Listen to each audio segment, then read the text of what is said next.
I remember just being in the water and my goal at the time was like, hey, I want to go through the winter.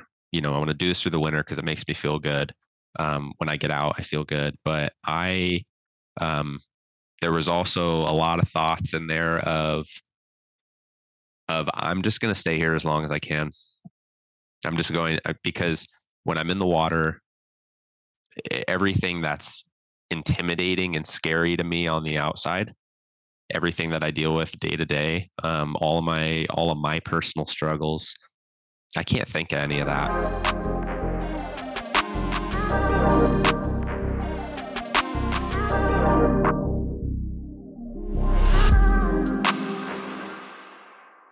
All right, today on the 38 Challenge podcast, we have Cold Plunge Cam. Cam is using ice baths, cold exposure to address mental health. And man, I'm just super excited for you to be on the show today, Cam. Thank you so much for coming on, brother. So glad to be here. Absolutely. Yeah, we had a snowstorm in Dallas this week. So it was freezing rain the whole week. It was about in the 20s, which is not, typical Texas weather. The whole city shut down. And I used it. I knew we were going to have this podcast, so I used it as a way for me to get my cold plunge in. So 7 days a week this week. Did it this morning before the podcast. Did it every day this week in preparation for this podcast. Love it. That's awesome. Yep. Yes, sir. Got to use gotta use the tools that you have at your disposal, right? And sometimes when that weather comes, right, we so quickly turn it to a negative thing, right? But the fact that you could use it as hey, this is an opportunity, this is a positive, that in and of itself is powerful. Yeah, man. We were like ice skating to get out to the apartment pool, and it's the water pump still goes, so like the circulation was going. It just made it brutally cold. And when we were walking out there, like people were like looking at us like these guys are nuts. What are they doing? And I love it, man. And doing it every day this week, like you don't understand how much impact it has on your mental health, your ability to deal with stress, like things that would really stress me out didn't stress me out as much as they should have. And I was just getting back into the cold in preparation for this discussion today was awesome and reminded me why I love the cold and why I was so excited for talking to you today. Yeah, that's awesome. I don't know how much longer the cold snap's supposed to last, but I think the East is feeling it pretty hard right now. But yeah, it's a good opportunity if you don't have that at your disposal, Absolutely, man. So I've been super excited about this conversation, especially because of the similarities between being vulnerable and doing cold exposure. Man, before we kind of get into your background and your story, I'm curious, what does vulnerability mean to you? Yeah, vulnerability. I mean, from a very young age, I think was just a part of who I was. I was always um, a very literal person. I said how I felt, and when I tried to understand what people were saying, a lot of times it was kind of hard for me to interpret like social cues, right? Because I took what I heard and then I said what I felt. And from a young age, I had to learn to be vulnerable when I was diagnosed with Tourette's because it was, I would have tics and stuff, um, and I needed to tell people what it was because if I didn't, it just always made the situation a lot worse with peers, right? Because people didn't know what it was, they laughed, they made fun, or they would continue to ask, right? And I didn't have a way to communicate it or to explain it to people. And so I think from pretty young on, from about 9, 10 years old, I needed to tell people what I was dealing with, which was a form of vulnerability.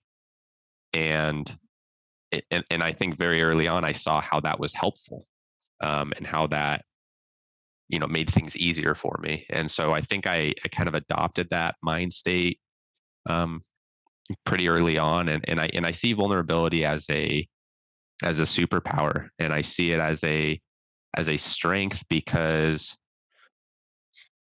you're able to really communicate and empathize with others, um, and say how you feel. And I think all too often we're just silent about it, and it's interpreted as we're okay. Um, but silence isn't always you're okay, right? Hardly ever. Yeah, absolutely, man. And to see your vulnerability on social media, right? Sharing your story, sharing, like you said, that the fact that you were diagnosed with Tourette's and other things growing up, and just sharing how the cold and how opening up about your emotions, your experiences, I'm sure have helped so many people. What has that been like, kind of being vulnerable on a public platform? And have there been particular stories where people have reached out saying that your vulnerability has helped them?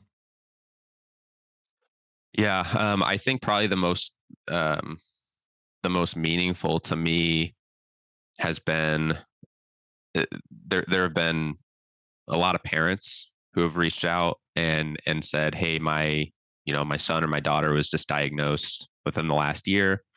We're struggling to understand how to cope, how to teach them um, to go on like day to day, and how to deal with their disorder, with their Tourette's. And we love what you're doing, and we want to ask you some questions." And that has been of all the things that I've seen from the 6 7 months that I've had the Instagram page.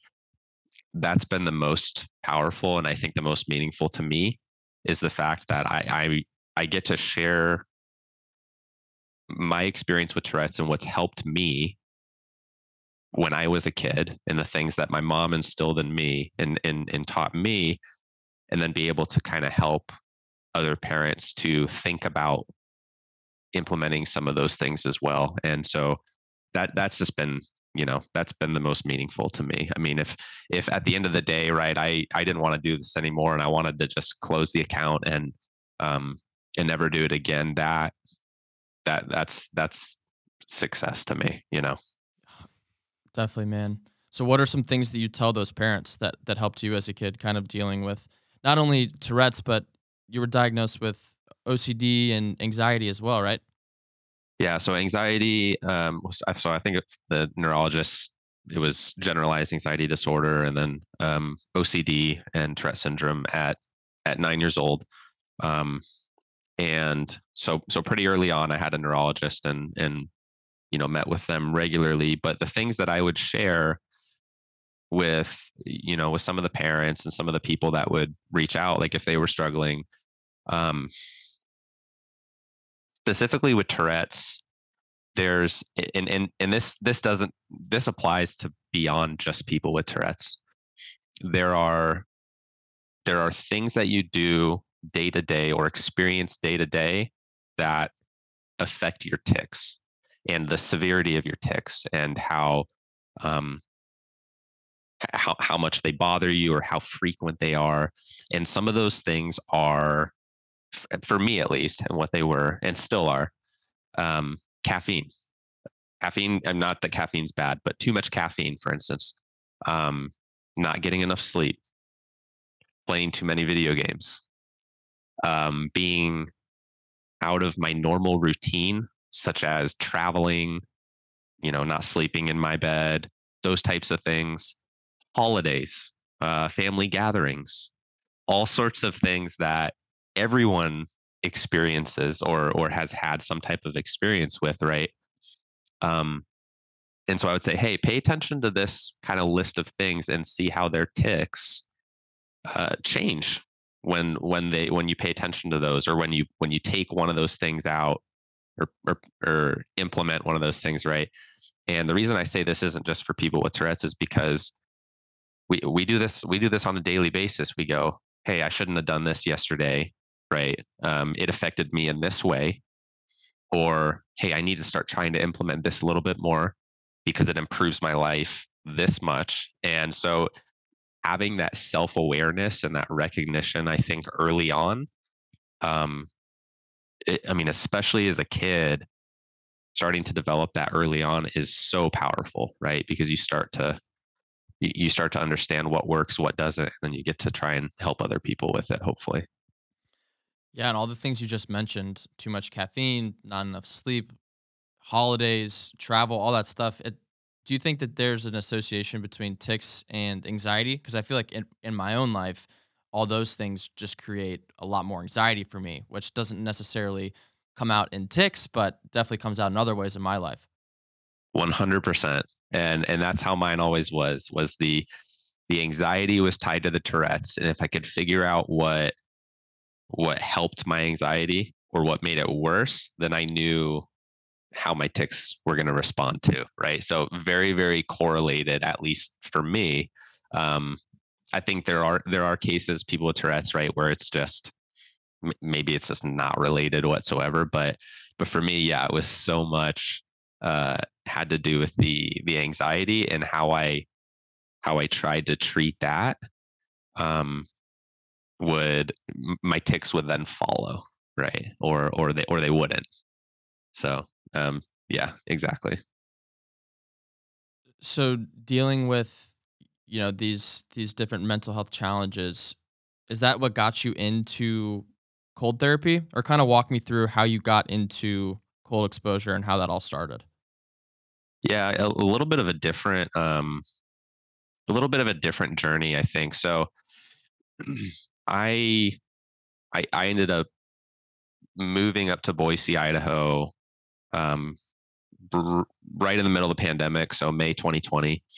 I'd finished grad school. I got a great job up here, and at that time, anybody getting a job was just it was difficult because everyone froze everything. Hiring was frozen. Austerity measures put in place. Like nobody was doing anything, and so the fact that I was able to move up here and get that was huge. But I moved up here and I felt like all the things that I had accomplished or wanted to accomplish, it was all of a sudden like, boom, you did it, right? Here you are, finished grad school, you got this job, you're moved up here. Um, but I got to the end of that road. I was away from family. Um, they lived in different states, and I just got hit with depression, just blindsided me.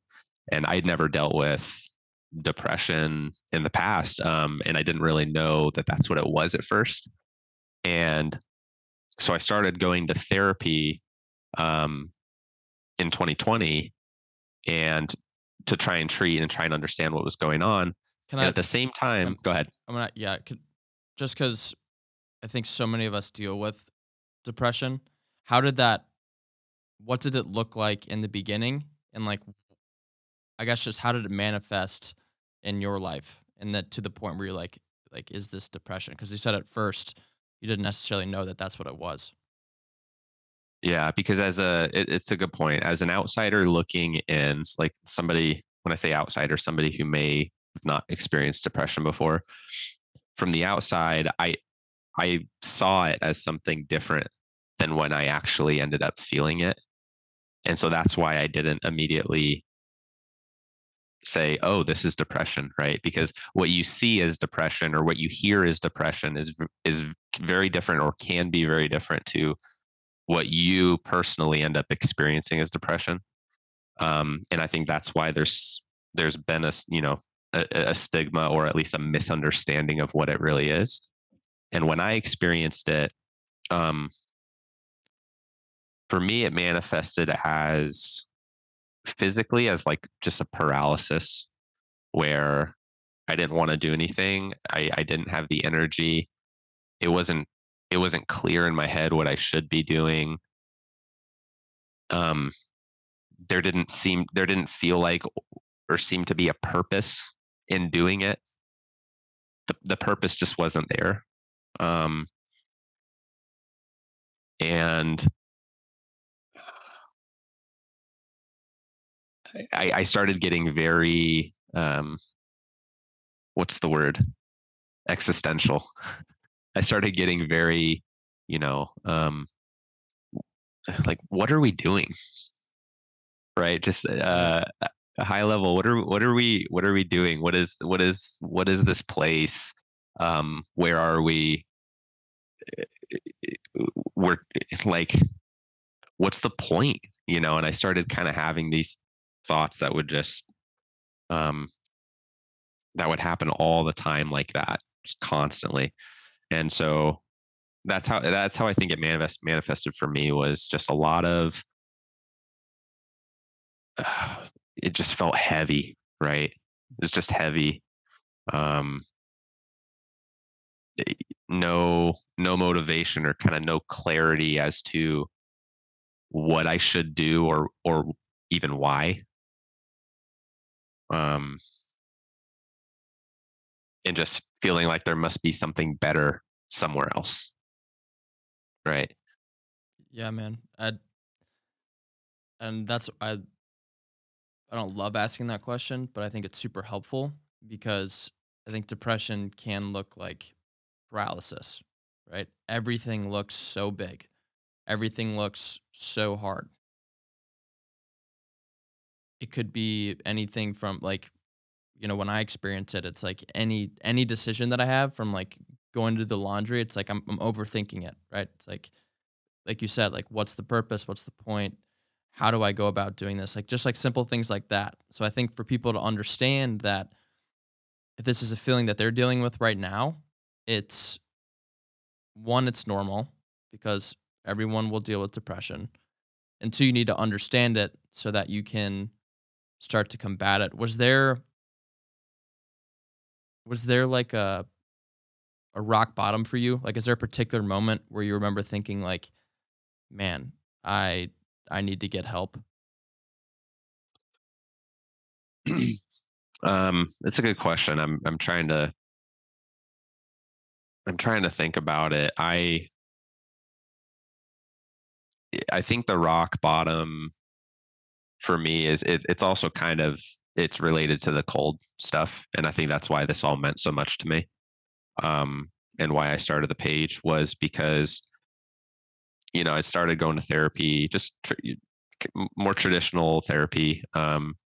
Did some EMDR type stuff too, which is, um, a type of therapy basically. And my rock bottom, I think, was, I've been doing that for a few months, and I started going into the river too, because I live very close to the Boise River, and it's winter time, and um, Boise is not pretty in the winter. Like you don't get a lot of snow, um, and you don't get a lot of sun either, and it's just not a pretty place, most of the winter.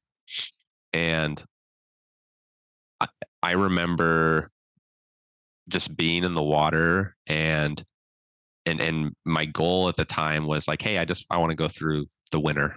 I want to do this through the winter because it makes me feel good. When I get out, I feel good. But um, there was also a lot of thoughts in there of I'm just going to stay here as long as I can. I'm just going, because when I'm in the water, everything that's intimidating and scary to me on the outside, everything that I deal with day to day, all of my personal struggles, I can't think of any of that when I'm in the water, because the water's 36 degrees.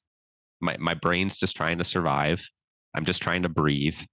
Um, and there's no place for that part of your brain, or that part of your mind, to think or to try and calculate stuff. You can't, because and I don't want to get too much into the science behind it, but like you lose between like 30 and 80% of just cognitive function and ability when you hit that water, if the water's that cold, because your brain just goes, it's fight or flight time. I just need to survive.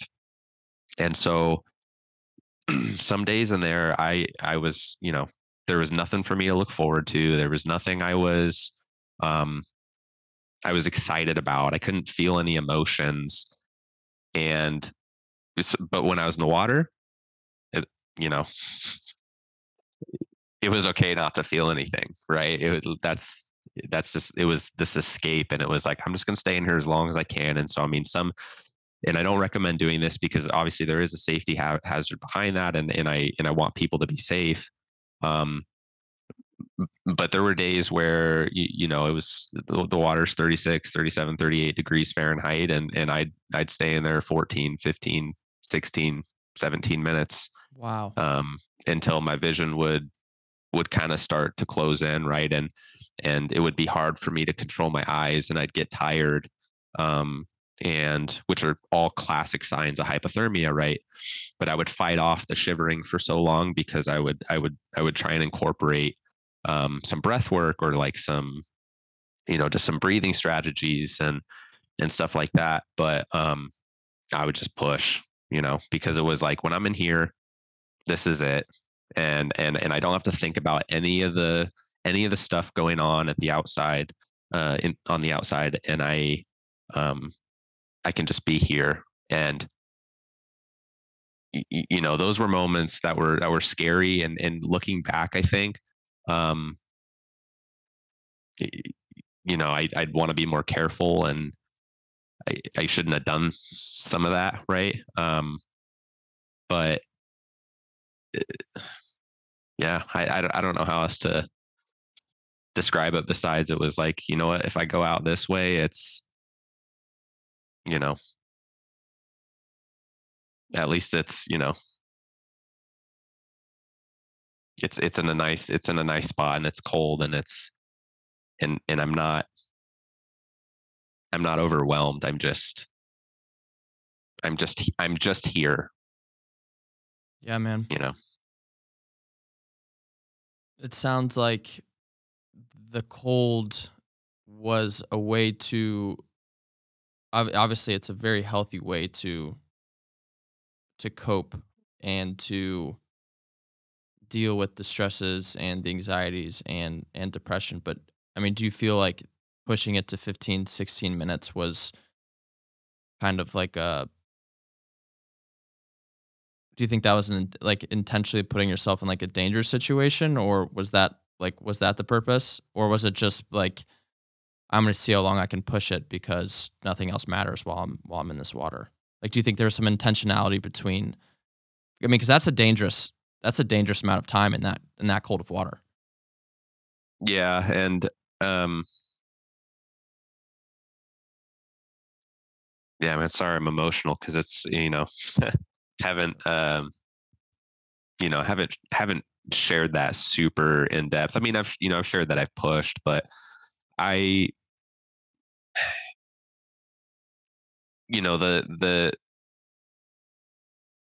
the goal behind it was just to see how far I could go, right? And that shouldn't be the goal.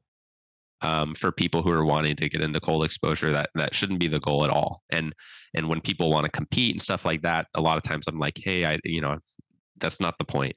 But at that moment where I was last year, for me, that was the goal, was just, I'm going to push, and I'm going to see how long I can go. But what I didn't realize was, at the same time, and looking at some of the studies, that that have been done on different groups of individuals who have been put in cold water, the dopamine increases, and just the feel good endorphins, those increases that they would feel, a lot of times were correlated with like how long they were in the water, to a certain extent, right? So some groups of people that were in cold water for just a few minutes would have X amount of endorphin level increase. And then they would find that another group that they put in for even longer would have 2x, or another group that they put in even longer, it was like they would experience even more of these feelings. And so I didn't realize at the time, but like by me pushing myself, right, like really far, I would get out of the water, and for like the next 2-3 hours, I felt incredible, because it was like I was accomplished. I felt like I tackled something that was, near impossible. I proved something to myself. I'd done something productive. Just all these feelings that, made my brain feel good and my body feel good. So at the same time of me just wanting to do it just to escape the world and just be there for as long as I could, it had this other effect later in the hours afterwards where I just felt incredible. And there was some science or some, biology behind that, right? That I didn't really realize at the time. But yeah, so I don't know if that kind of answers No, it the does. question, but Well, first off, no need to apologize for getting emotional. I'm sure it's not easier for you to go back to that time. And I thank you for doing that because someone listening is in that spot right now. But I think we can both agree that for anyone listening that wants to take steps for their mental health, wants to do things to address the feelings that you're experiencing, I would not recommend staying in the water for 15 minutes because it is dangerous. And I'm sure you, like you said, you would say the same thing. With that being said, it helped you, and pushing your boundaries helped you particularly. How long before you started to see yourself get out of this depression? And was it because you said you were in therapy as well, right? So is it, do you think, the mixture of the two? Or I guess question is, how long for you to start seeing yourself come out of that darkness, and what did that process look like? yeah, to answer that, honestly, it's still there are still ups and downs, right? And I still struggle with it, not to the extent that I did last year, be, but mostly because I'm now incorporating a lot of these things that help, right? That I wasn't incorporating last year. So I want to preface it by saying I am, by no means cured of what I was struggling with, and I don't see the cold as a cure, right? I see it as a useful tool for people to incorporate to start to help them understand their bodies, their capability, and and then to experience that and the benefits behind it. Um, so pretty quickly, to answer your question, like how quickly or how soon did I start to see benefits, or improvement? Pretty quickly, right? Because with the cold, it's a very very quick return. I almost want to say return on investment, but that's just my finance, brain speaking. But a very quick return for what you did or for what you accomplished. Um, it's right when you get out of the water, and but learning to incorporate that habit, that takes time, right? And so if you can incorporate it as a good habit, as something you're doing regularly, I think you can see benefits very quickly, and that's what I was experiencing. With the therapy, to answer your question about that part, where did I see anything kind of doing both at the same time? 100%. Um, and that's what was so cool, I think, about my experience was I was going to therapy twice a week. I was seeing two different therapists. I threw so much money at it because I was like, you know what? I don't know what's wrong, and I'm just gonna go see people, and it, I'm gonna figure it out, right? And I was like, I don't care what it is. I'm gonna blow through my deductible, and I need to figure it out. And so I was seeing two different therapists at one point. And it was like twice a week, and I would get done with an appointment, and I would come back home, and I'd go get in the water, and I would do that all the time. And what I was learning at therapy was a lot of the things I was experiencing, or the feelings I was having, the stress I had, um, I was framing it as a bad thing, and I was angry about it, and I kept looking at it in a pessimistic light. And so every time I tried to talk about it, I was angry, or I was mad, or I was frustrated. And so my therapist said, hey, every time you're talking about this stuff, or even begin to talk about stress or anxiety, whatever it is you're experiencing, you're angry, and it's okay to have those feelings. It's okay to experience that. You need to experience those things, and your feelings are valid. And so, he would tell me that, and then I would drive back home, and I would start to go get into the water, and I would go, this is okay. Cold is okay. You're gonna be okay. Um, it's a helpful tool.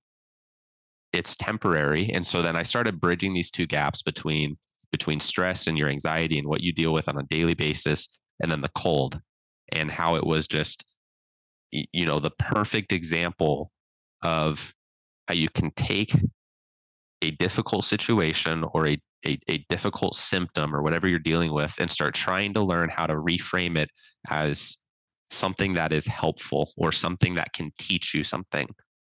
And so the cold just became a teacher to me that, um, pain or stress or whatever emotion you're feeling is difficult, but it's okay to be there, and it's temporary, and it's there to teach you something, and you can work through it. And so it was like those two things together, right? It just became this very powerful analogy for me, and I ran with it.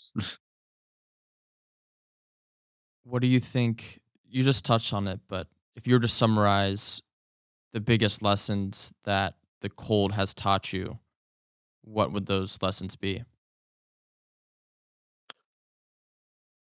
Um, Biggest lessons, I mean,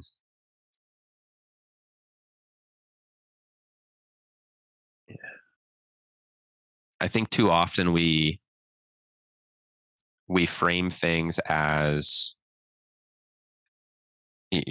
we frame feelings as being bad or evil or unacceptable, when anxiety, for example, um, your body is trying to protect you against something, whatever it is. And but too quickly we see it as something that is just it's bad, or it shouldn't be there.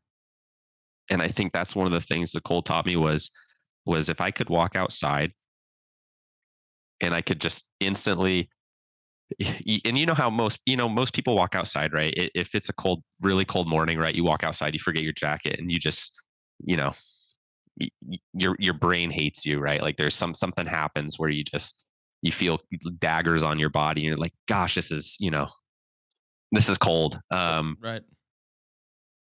I don't want to, I don't want to deal with this. I need my coat, or this is terrible. I hate this. And so what I started doing was I wouldn't wear a coat, and on the way to work or to the gym or to wherever I was going, and I still won't wear a coat most days. I'm breathing as I walk to and from, and I'm saying, this is okay. This is temporary. This is not a bad thing.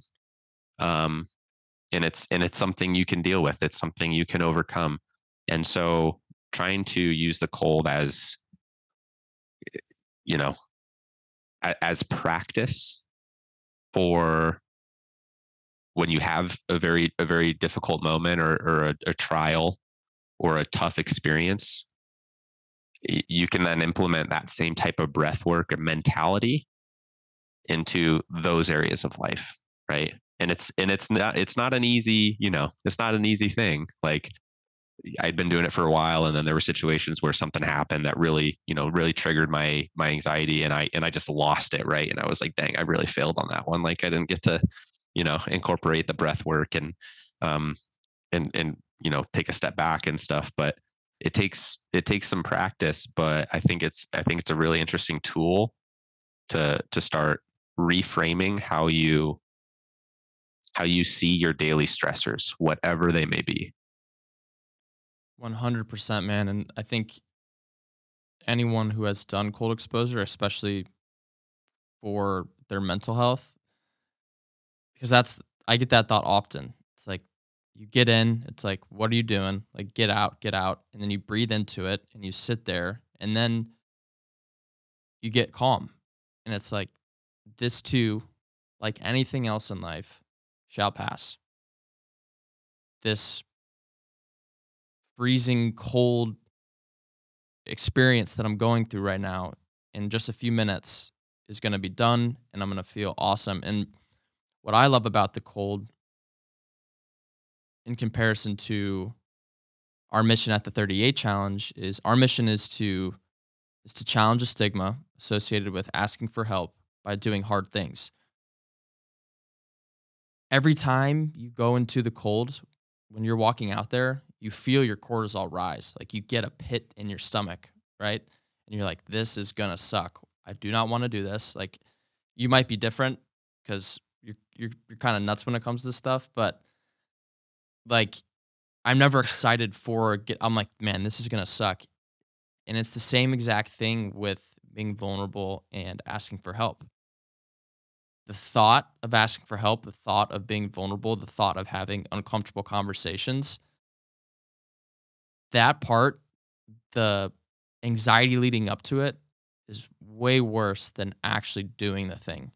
Once you get into the water, once you start to breathe, once you start to settle in, and you've actually made the decision to voluntarily place yourself in an uncomfortable situation, that's when you start taking steps for growth. And I just love the comparison between the feelings leading up to getting in that cold body of water and the feelings leading up to asking for help, because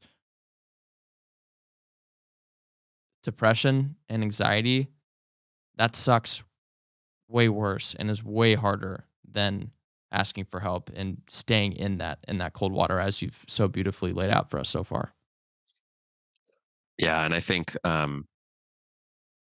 a big part of it is the fear of the unknown, right? What is somebody going to think when I tell them I'm struggling with this? How are they going to look at me different? Um, how are they going to respond? And where is my life or my relationship with that person going to go in the future? Right? There's so many unknowns that come with being vulnerable that that's why it's a little bit difficult. But it's a I'd say it's a skill as well, and it's something you can learn to do um, over time. And the cold is the same way, right? In terms of like being vulnerable. You're For me, it's I go walk out to the river. It's February. I'm taking off clothes, right? I got like no clothes on, freezing, right? And you're being vulnerable and you're just kind of submitting to that difficult experience. It's this idea that you are um you're just you're giving yourself to it. It's the same type of thing with just being vulnerable and asking for help, right? Is you're putting your feelings and kind of your heart in your hand and giving it to somebody. And so that's why it seems scary.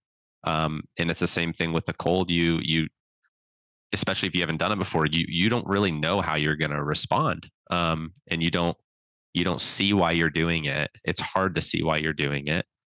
And it's very, very similar. So yeah, totally agree with you on the vulnerability part of it. So you just recently did 31 days straight of cold plunging. Were there particular lessons that you learned through those 31 days of, doing it straight back to back to back? Yeah.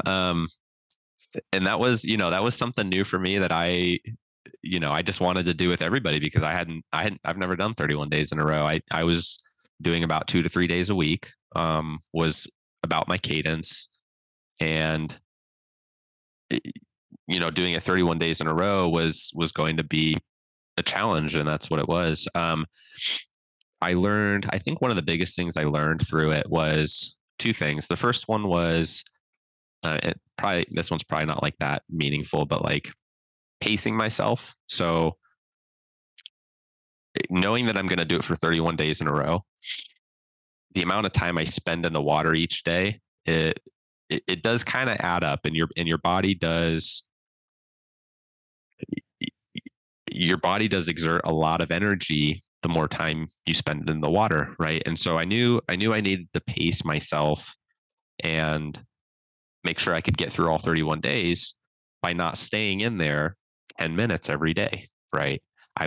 Some days I'd be in 2 minutes. Some days I'd be in 3 or 4 minutes, right? And then that was it. So I would be in, maybe 2 to 5, 2 to 6 minutes every day, get out, and hey, we got to move on to the next day, right? That's enough progress for today. We'll move on to the next day, because the longer term, the bigger picture is more important than pushing that singular day. And so that was probably the first lesson, I think, was pacing, to get you to the long term finish line, was one thing I needed to do. The second lesson I learned from it was that and I mean, I kind of already knew this, but there's a wide range of emotions that I experience in a 31-day period. And I guess I never really knew how volatile, or how up and down, how peak to trough my emotions really went from a 31-day period, until I broadcasted it to the world in the entire month of January, right? And some days I was excited. Some days I was simply like, I got nothing to say, guys. Like, I'm doing this and I'm going back inside. And then other days I was just like, I was sad, right? And I think I called myself a sad clown boy, because I was just like, I'm just being a sad clown boy today. Like, I just don't. Right. Yeah. I don't want to, and I just, we experience a lot of emotion in a 31-day period, and that's okay, and that's normal. And sometimes we just need to process the emotions. First, acknowledge to yourself that they're there. I think a lot of us kind of feel it, and then we just try and shove it deep down inside, and we just move on. It's okay to take a little bit of time to process the emotion, admit and acknowledge that it's there, so that you can move on. And so I think that was a big part of this challenge as well, is, hey, the ups and downs are there. They're always going to be there. But that's how you experience good and bad, happiness and unhappiness, right? Is you need to have the change. Yeah. Two fantastic points, and breaking it down into smaller steps, right? Not necessarily going for the 15 minutes, but doing it, 2 to 5 minutes every day, getting in that consistent routine, taking steps each day to accomplish a goal, whether that be starting a business, whether that be creating content, whether that be escaping depression. It's all the same format, right? It's all the same plan, and you have to have, what are you trying to do? And then break it down into smaller steps every day that you can take. And I think that that's exactly what the cult taught you. And then also, I love the point that you made, that you have to experience emotions, and you have to know that emotions are there, but you can't let emotions run your life, right? You can't let them dictate the rest of your day, because if one day you wake up and you understand that you're sad because of your plunge or going into it, you can't let that sadness impact the rest of your day, the rest of your week, right? Acknowledge that it's there. And if you don't acknowledge it, then it's going to impact the rest of your day. And if you don't internalize it and understand that it's something that's going to pass, then that's how you stay in this rut, right? So understand it, acknowledge it, take a deep breath, move on from it, do the things that you need to do, and tomorrow's a new day. Yeah, 100%. Yeah, you can't really get through, you can't really get through something if you don't know it's there, or kind of don't internalize that it's happening to you, right? So it makes it harder to get through to the other side until you go, okay, this is what we're dealing with, right? Um, this is what's happened, or this is the experience. Um, this is what I'm experiencing. This is what I'm dealing with now. Let's take the next step, right? Absolutely. Man, I think we've gone pretty deep.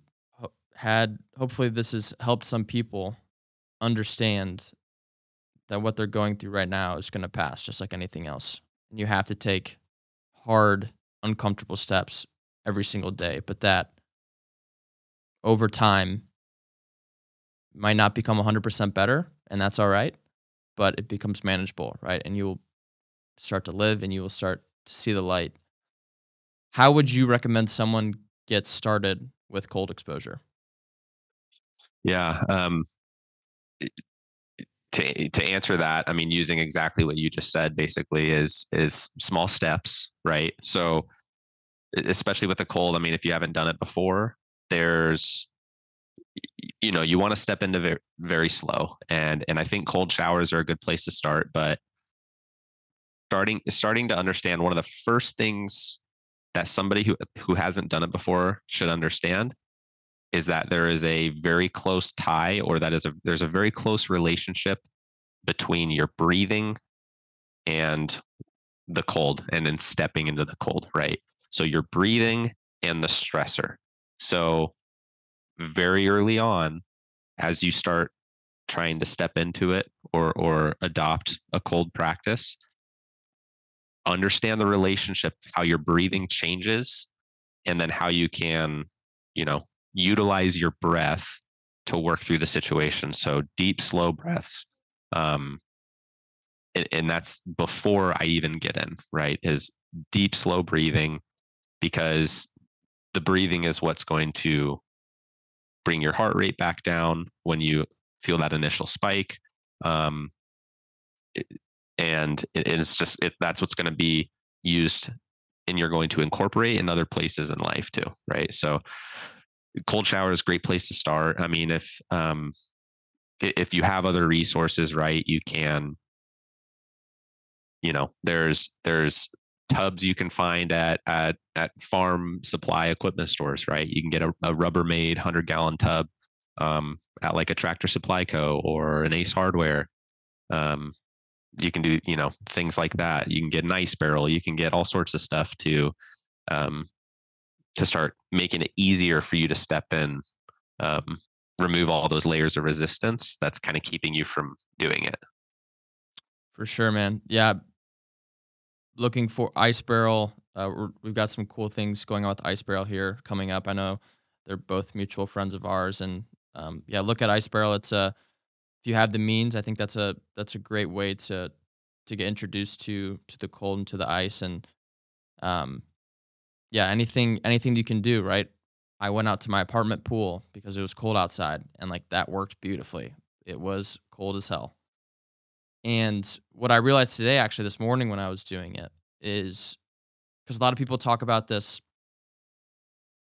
breath work where you breathe in for 4 seconds, you hold for a second and a half, and you breathe out for 8 with kind of pursed lips, like you're blowing out a candle.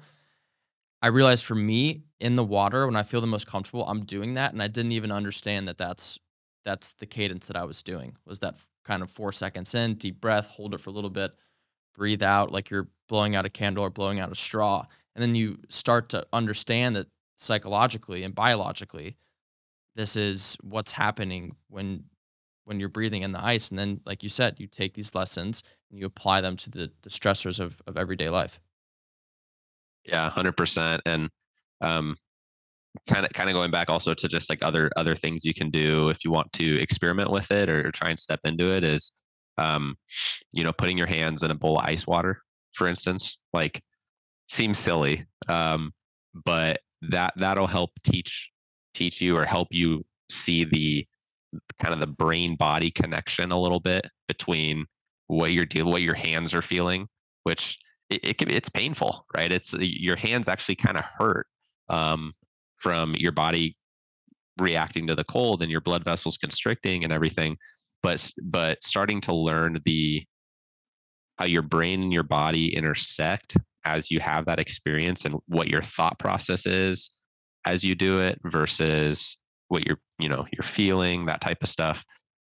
That's a good kind of exercise you can do, or even just kind of walking outside, right, without a coat for maybe a few minutes. Obviously, do that safely, but also using that as an experience of, hey, this is temporary. Let me focus on my breath and work through it. But yeah, breathing it's a powerful tool that just applies to every area of life. Absolutely. So if people want to understand the science behind it, because I think we've both looked into the science, but I don't consider myself an expert on it by any means. I'm more just kind of anecdotally and um, know the benefits. But I know Dr. Huberman has some great episodes on it. Do you have anything else that you would take people who want to kind of understand how this is happening in your body? Yeah. So Andrew Huberman, right? And his Huberman Lab podcast. He has episodes on deliberate cold exposure, and he goes through some of the science there. And he also has guests on, and Dr. Susanna Soberg as well. She has a book called Winter Swimming, and she's the metabolic scientist kind of behind cold exposure and how your body and your metabolism responds to cold. And so she has, she's found a lot of very interesting things as well from it. So I'd look up Dr. Soberg also. But yeah, Dr. Huberman, right, was him, and then also just any videos I could find on Wim Hof, right, were kind of my baseline for learning about it and the science and the protocol as well, right? So Dr. Huberman will go into the protocol and the best practices for, hey, what's a good temperature? What's a good time? What should I do afterwards? What should I not do? What things can affect my experience in the cold more than others? And so there's a lot of good, just very useful stuff to know as you get started. That are in those episodes. Awesome. Last question for you. One piece of advice for someone who is in that darkness right now, who's in that depression that we both experience, that a lot of people have experienced, or a lot of people are experiencing right now. What would you tell that person who's in that darkness? Do something just completely out of your routine. Just, do everything in your power. Something that is just, because one of the ways I experienced my depression, like I mentioned before, was just that the paralysis, or just the not knowing what to do or where to start or how to start or even why I was doing it. Do something that is just so not you, and that you haven't, that makes you uncomfortable, right? And that makes you kind of branch out a little bit, or get out of the routine, because the routine a lot of times is what can contribute to how you're feeling. And there were parts of my routine, and there still are parts of my routine that contribute to the depression that I feel that I need to work on. And so if you can do something that is just a little bit out of your normal routine, and it can be the simplest thing. It can be going for a walk outside. That'll help you to just kind of break through that paralysis that you just, you deal with day to day. It's just try and commit to just one thing, right? Just go clean your front doorstep. Go walk outside, go jump in the river, and that's what it was for me. It was, go, I don't know, go anything, just something different, right? That makes you break out of the routine. Yeah. Love it, man. That's one we've not heard before. I appreciate that. Yeah. Awesome. Absolutely. Well, Cam, where can people find you? Where can they kind of go on this journey of cold exposure with you, and how do people get in touch with you? Yeah, so Cold Plunge Cam on Instagram and TikTok. I, almost everything I do has just been on Instagram. I'm, working on the TikTok page, but um, hopefully I can branch out a little bit more and um, kind of enter some new platforms, some new channels and stuff. But that's where you find me. Yep, is mostly Instagram, Cold Plunge Cam. Awesome. Well, Cold Plunge Cam, thank you so much for your time today, brother. Thank you for your vulnerability and for the message that you're putting out there. I know it's helping so many people, and I look forward to hopefully some people putting themselves in a intentionally uncomfortable situation after this discussion today. Absolutely. Thanks for having me. Yes, sir. Take care.